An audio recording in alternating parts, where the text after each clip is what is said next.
కుటుంబ బలిపీఠము అనే అంశాన్ని ప్రతిరోజు యూకే గాస్పల్ స్ట్రీమింగ్స్ అను మా యూట్యూబ్ ఛానల్ ద్వారా ఆడియో రూపంలో వీక్షిస్తున్న మీ అందరికీ ప్రభు అయిన యేసుక్రీస్తు ప్రశస్తమైన గణనామం పేరిట శుభములు తెలియజేస్తున్నాము. ఇంకనూ వినండి, అనేక కుటుంబాలకు షేర్ చేయండి, దేవుని మెండైన ఆశీర్వాదాలను పొందుకొనండి. దేవుడు మిమ్మలను బహుగా దీవించునుగాక.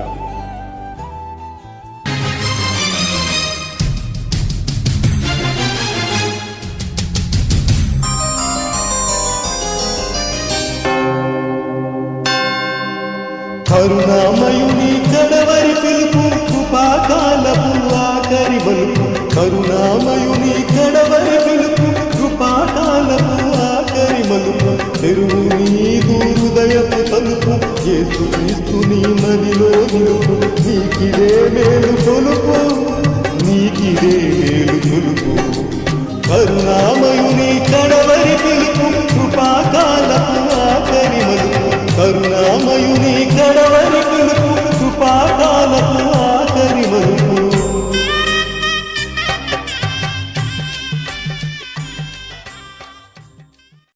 ఒక కుటుంబ బలిపీఠం వాల్యూమ్ 1 నుండి 91వ రోజు, ఏప్రిల్ 1వ తేదీ. అంశము: అప్పుడు నేను నీకు రక్షకుడిని, కానీ ఇప్పుడు నేను నీకు తీర్పరిని. ఈ అంశము కొరకు కొంత వాక్య భాగాలను మనం చదువుదాం. నశించిన దానిని వెతకి రక్షించుటకు మనుష్య కుమారుడు వచ్చెనని అతనితో చెప్పాను. లోక 19వ అధ్యాయము 10వ వచనము. మరియు ధవళమైన సింహాసనమును దానియందు ఆసీనుడై ఉన్న ఒకరిని చూచితిని. భూమి ఆకాశములు ఆయన సముఖము నుండి పారిపోయాను, వాటికి నిలువ చోటు కనబడకపోయాను. మరియు గొప్పవారేమి కొద్దివారేమి మృతులైన వారందరూ ఆ సింహాసనం ఎదుట నిలువబడి ఉండుట చూచితిని. అప్పుడు గ్రంథము విప్పబడెను. ఆ గ్రంథముల యందు రాయబడి ఉన్న వానిని బట్టి తమ క్రియల చొప్పున మృతులు తీర్పు పొందిరి. ప్రకటన 20వ అధ్యాయం 11-12 వచనములు. ఈ అంశము కొరకు కొంత వర్తమాన భాగాన్ని మనం చదివి విందాం. కొలరాడోలో నేను చాలా పశువులను పెంచిన చోట అక్కడ ఒక పశువుల కాపరి గురించి ఒక కథ చెబుతారు. ఒకసారి ఒక చంటి బాలుడు బండి వెనక పడుకొని ఉండెను. అప్పుడే ఆ వీధిలో ఒక తుపాకీ జగడం జరుగుతుంది. ఎవరో తుపాకీ పేల్చారు. అప్పుడు అక్కడున్న గుర్రాలు పారిపోసాగాయి. అక్కడ ఒక యవ్వనుడు తన గుర్రం మీద కూర్చొని ఆ బండిని వెంబడించాడు. అది ఒక కొండ నుండి పడిపోవడానికి ముందు అతడు దాన్ని పట్టుకొని ఆ చంటి బాలుని ప్రాణాన్ని కాపాడాడు. 20 లేదా 25 సంవత్సరాల తర్వాత ఒక వ్యక్తిని ఒక నేరారోపణ కేసులో కోర్టులో విచారించుచున్నారు.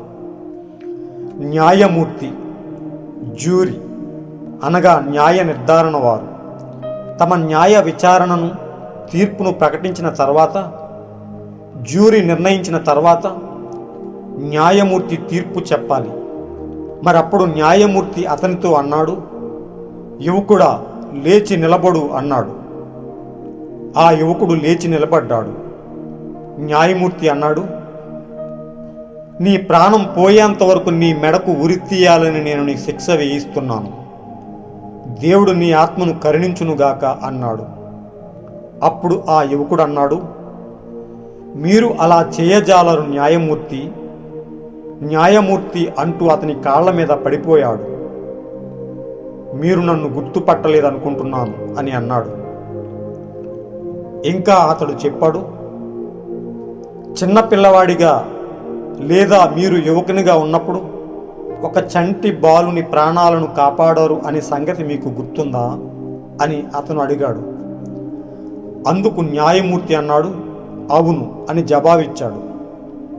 ఆ పని చేసిన యవ్వనుడు మీరే కదా అని అడిగాడు. అందుకు న్యాయమూర్తి, అవును నేనే అన్నాడు.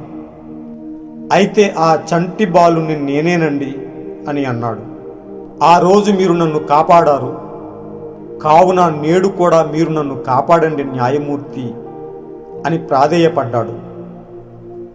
అందుకు న్యాయమూర్తి అన్నాడు, కుమారుడా, అప్పుడు నేను నీకు రక్షకుడిని, కానీ ఇప్పుడు నేను నీకు తీర్పరిని. తీర్పు పూర్తయింది అన్నాడు.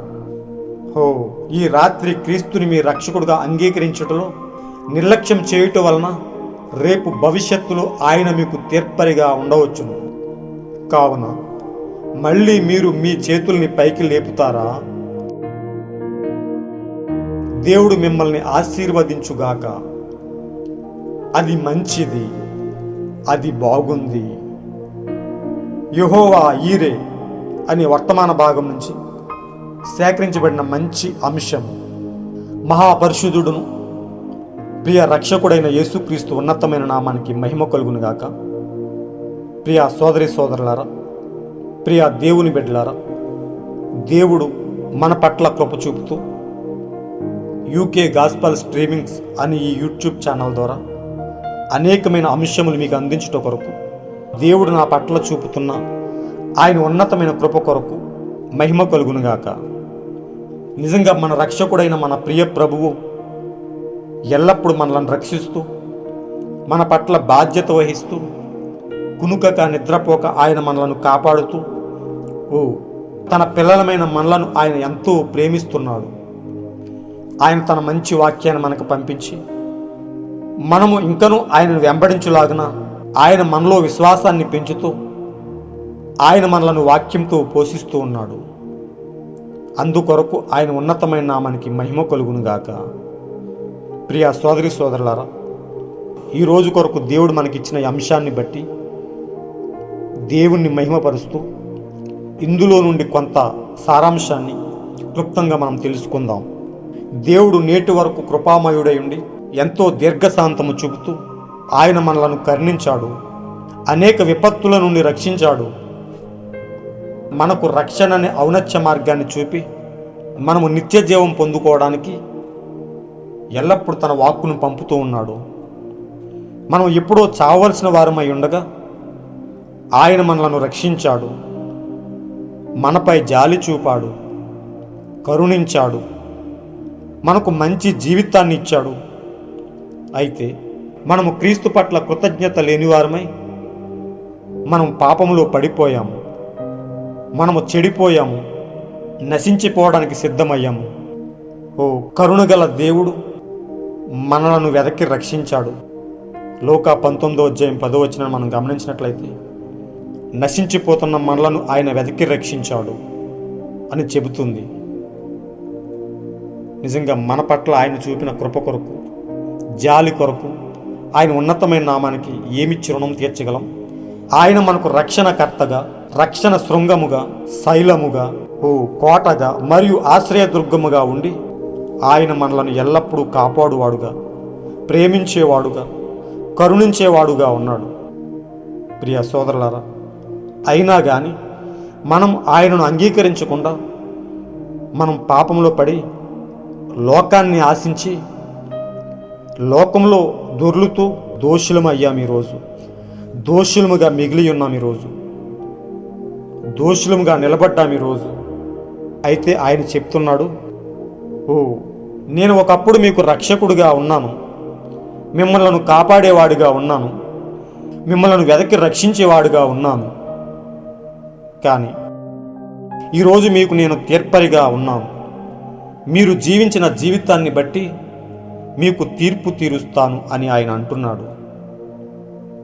ప్రియ సోదరులారా, సర్వాధికారి అయిన దేవుడు, సార్వభౌమాధికారము కలిగిన దేవుడు ఇప్పుడు తీర్పు తీర్చు సమయం. ఆయన తీర్పు తీర్చు సమయం ఆసన్నమైంది. ఆయన సర్వోన్నతమైన న్యాయాధిపతి. He is the supreme judge. శిక్షించడానికి అర్హత కలిగిన వాడు. ఆయన ఏదైనా చేయగలడు. ఆయన సర్వాధికారి అయి ఉన్నాడు.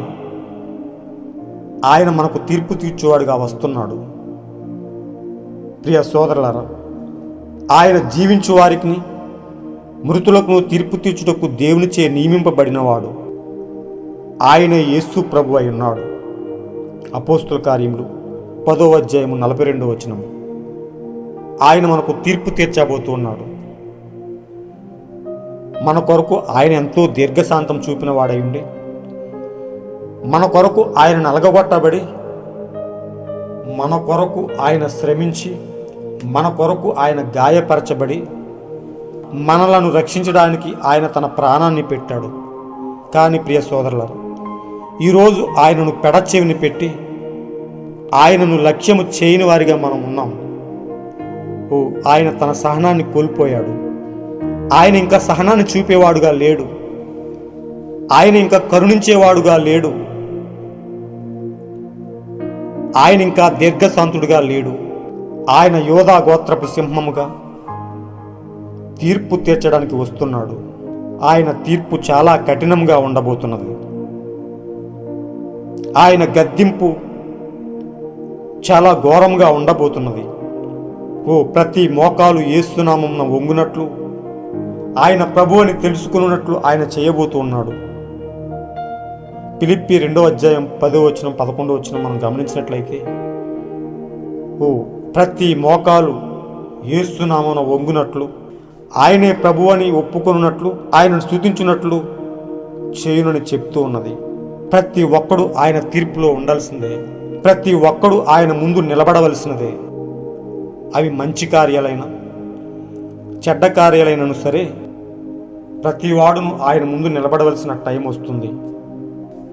దేహముతో జరిగించిన ప్రతి కార్యమును గురించి ఆయన ముందు లెక్క చెప్పవలసిన వారమై ఉన్నాం. ప్రియ సోదరులారా, ప్రతి ఒక్కరూ ఆయనకు లెక్క అప్పగించాలి. అలాంటి కఠినమైన సమయం రాబోతున్నది. ఆ తీర్పును తప్పించుకోవడానికి నిజంగా ఆయన ఎంతో దీర్ఘశాంతం చూపిన గొప్ప దేవుడు, ఎంతో కరుణ చూపిన గొప్ప దేవుడు. నిజంగా ప్రియ సోదరులారా, ఆయన మానవాళిని రక్షించుట కొరకు ఎంతో దీర్ఘశాంతం చూపిన దేవుడు, ఎంతో సమయాన్ని ఇచ్చిన దేవుడు. ఆయన అంటాడు, ఆయన ఎంత బాధపడుతున్నాడో చూడండి. మారు మనసు పొందని వ్యక్తుల గురించి ఆయన గద్దిస్తూ అంటాడు, అయ్యో కొరాజేనా, అయ్యో బెత్సయిదా, మీ మధ్యను చేయబడిన అద్భుతములు తూరు సీదోను పట్టణములలో చేయబడిన ఎడల ఆ పట్టణంలో వారు పూర్వమే గోనిపట్ట కట్టుకుని బూడిద వేసుకుని మారు మనసు పొందియుందురు. విమర్శ దినమందు మీ గతి కంటే తూరు సీదోను పట్టణంలో వారి గతి ఓర్వదగినదై ఉండునని మీతో చెప్పుచున్నాము. అలాగే కపెర్నహూమా, ఆకాశం మట్టుకు హెచ్చింపబడుదువా, నీవు పాతాళం వరకు దిగిపోయేదు. నీలో చేయబడిన అద్భుతములు సొదొమలో చేయబడిన ఎడల అది నేటు వరకు నిలిచియుండును. విమర్శ దినమందు నీ గతి కంటే సొదొమ దేశపు వారి గతి ఓర్వదగినదై ఉండునని మీతో చెప్పుచున్నానను. మత్తయి 11వ అధ్యాయం 20వ వచనం నుంచి 24వ వచనం వరకు. ప్రియ సోదరులారా, దేవుడు ఎంతో సహనం చూపాడు. కానీ ఈరోజు లోబడనలని ప్రజల కొరకు ఆయన సహనాన్ని కోల్పోయినట్టుగా మనం చూస్తూ ఉన్నాం. అందుకే ఆయన కొదమ సింహమై తీర్పు తీర్చడానికి భూమిపైకి వస్తున్నాడని మనం చదువుకున్నాం.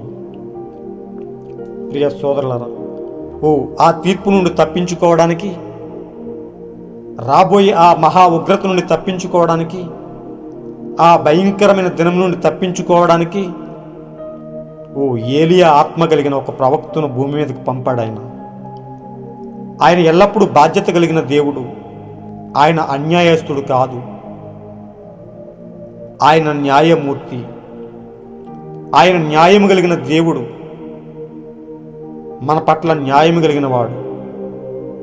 మనము నశించిపోకుండా ఉండునట్లు ఆయన మనలను ఎల్లప్పుడూ హెచ్చరించే గొప్ప దేవుడు. హెచ్చరించిన తర్వాతనే తీర్పు. ఆయన హెచ్చరించకుండా ఏ తీర్పును చేయడు. ఆయన హెచ్చరించిన తర్వాతనే వినడంలోని ప్రజలను ఆయన తీర్పుకు అప్పగించే దేవుడు. ఆయన మన కొరకు ఒక గొప్ప ప్రవక్తను పంపాడు. ఈరోజు మనలను తీర్పు నుండి తప్పించుకోవడానికి, రాబోయే ఆ భయంకరమైన ఉగ్రత నుండి తప్పించుకోవడానికి దేవుడు తన ప్రవక్తను పంపి ఈ గడియకు సంబంధించిన వర్తమానాన్ని ఇచ్చి దేవుడు తన పిల్లలను, దేవుడు తన ప్రజలను అనగా తన వధువును ఆయన వేరు చేసుకుంటూ ఆయన తీర్పులో నుండి మనలను దాటవేస్తున్నాడు. వధువు తీర్పులో ఉండదని ఆయన పంపిన ఆ గొప్ప వర్తమానాన్ని అంగీకరించిన వారిని ఆయన తీర్పులోనికి కాక జీవములోనికి దాటవేస్తున్నాడని వాక్యం చెబుతుంది. ఆయన వాగ్దానం చేశాడు. ఈ కాలానికి పంపబడిన వాక్యాన్ని, ఈ గడియ కొరకు పంపబడిన వర్తమానాన్ని నిజంగా నీవు అంగీకరిస్తే ఆయన నిన్ను తీర్పులోనికి కాక జీవంలోనికి దాటవేస్తాడు. ప్రియ సోదరుడా, మనము ఈ అంశంలో విన్న ఈ యొక్క చిన్న కథ నుండి మనం నేర్చుకోవలసినది, ఆయన మన పట్ల ఇంకా జాలి చూపేవాడుగా లేడు. ఒకప్పుడు ఆయన మనల్ని రక్షించాడు. ఈ అంశాన్ని మనం గమనించినట్లయితే, అప్పుడు నేను నీకు రక్షకుడిని, కానీ ఇప్పుడు నేను నీకు తీర్పరిని. ఆ చంటి బాలుడిగా ఉన్న అతన్ని యువకుడిగా ఉన్న ఆ న్యాయమూర్తి రక్షించాడని మనం విన్నాం. రక్షింపబడిన ఆ బాలుడు రక్షింపబడిన దాన్ని బట్టి కృతజ్ఞత కలిగి తన జీవితంలో మార్పు నొంది దేవునికి లోబడి దేవుని కొరకు బ్రతికితే ఎంతో బాగుండు. కానీ రక్షింపబడ్డాను కదా అని లోకంలో ఎంతో దుర్మార్గంగా జీవించి ఉండొచ్చు. అతడు జీవించిన జీవితాన్ని బట్టి కోర్టు అతనికి ఉరిశిక్ష వేసింది. ఆ రక్షించిన యువకుడు ఆ న్యాయమూర్తి చేతిలోనికి ఆ తీర్పు వచ్చింది. అయితే ఆ బాలుడు అంటున్నాడు, ఒకప్పుడు మీరు నన్ను రక్షించారు, కాపాడారు, ఇప్పుడు కూడా నన్ను కాపాడండి న్యాయమూర్తి అని ప్రాధేయపడుతున్నాడు. కానీ ఆయన అంటున్నాడు, ఒకప్పుడు నేను నీకు రక్షకుడిని, కానీ ఇప్పుడు నేను తీర్పరిని అంటున్నాడు. శిక్ష విధింపబడింది. ప్రియ సోదరులరా, ఇక తప్పించుకునే మార్గమే లేదు, ఇక మరణమే గతి. ఈరోజు మనము కూడా అదే అయ్యున్నాం. క్రీస్తు ఒకప్పుడు మనల్ని వెతికి రక్షించినవాడు, మన కొరకు ప్రాణం పెట్టినవాడు. అయితే మనము ఆయనకు లోబడని కారణాన్ని బట్టి, మనము జీవించిన జీవితాన్ని బట్టి ఈరోజు ఆయన మహా ఉగ్రుడై తీర్పు తీర్చడానికి వస్తున్నాడు. ప్రియ సోదరులారా, ఇకనైనా మనం క్రీస్తుకు లోబడి ఈ గడియ కొరకు ఆయన పంపిన వాక్యాన్ని అంగీకరించి యథార్థముగా ఆయన కొరకు జీవిస్తే ఆయన మన పట్ల కరుణ చూపేవాడుగా ఇంకనూ ఉన్నాడు. అతి త్వరలో ఆయన తన కృపాకాలాన్ని ముగింపబోతూ ఉన్నాడు. పౌలు అంటాడు, కృప విస్తరింపవలనని పాపమందు నిలిచియుందుమా అని అంటాడు. ప్రియ సోదరులరా, అందుకొరకు దేవుడు మన కొరకు చేసిన త్యాగాన్ని గుర్తు చేసుకుని, దేవుడు మనకిచ్చిన ఆ గొప్ప రక్షణను బట్టి ఆయనకు కృతజ్ఞులమై జీవిస్తూ ఆయన కొరకు యథార్థముగా బతుకుదాం. ఆయనని వెంబడిస్తూ ఆయన కొరకే జీవిందాం. ఎత్తబాటు వరకు స్థిరంగా ఉందాం. అలాంటి గొప్ప కృపను దేవుడు మనకు నిండుగా అనుగ్రహించునుగాక. God bless you all. ఈరోజు మీరు చదవలసిన అనుదిన వాక్యపట్నము న్యాయాధిపతులు 13, 14, 15 అధ్యాయములు. మీరు విన్న ఈ అంశాన్ని అనేక మందికి షేర్ చేయండి. దేవుని సత్యాన్ని, దేవుని సువార్తను అనేక మందికి పంచి ఆయన ఉన్నతమైన రాజ్యానికి వారసులుగా తీర్చిదిద్దండి. దేవుడు మిమ్మల్ని బహుగా దీవించునుగాక. God bless you all.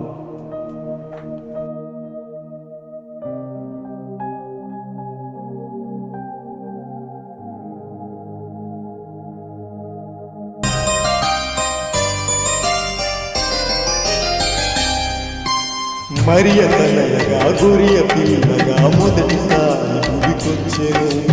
నరుల పాపము మరణ శాపము సిలువపై తను మోసెను. హింసించు వారిని క్షమించెను, దూషించుచున్నను భరించెను. పరిశుద్ధ రక్తము చెందించెను, పాప క్షమాపణ కలిగించెను. ప్రాణము విడిచి మరణము గెలిచి రక్షణ సిద్ధము చేసెను. కరుణామయుని కడవరి పిలుపు, కృపాకాలపు ఆఖరి మలుపు. కరుణామయుని కడవరి పిలుపు, కృపాకాల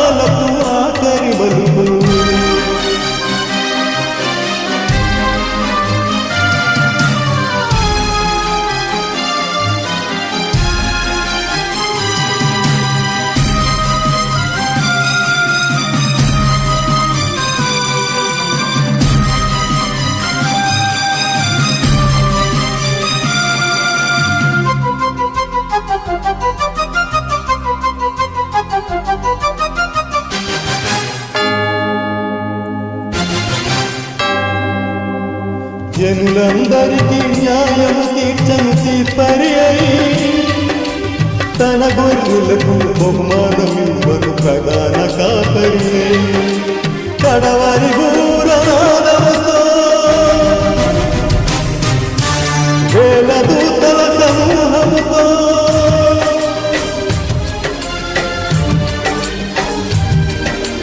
ఉగ్రుడై ప్రళయకాల రుద్రుడై సప్త నక్షత్రదారుడై మహాతేజస్సు సోదారుడై యూదా గోత్రపు సింహముగా ప్రభువు చేయువేళ సమాధులన్నీ తెరువబడి మృతులు లేచేలా ప్రియ యేసుని సంధింతువా విడిచిపెట్టబడి రోధింతువా ఇది ఏ రక్షణ దినం అర్పించు యేసుకు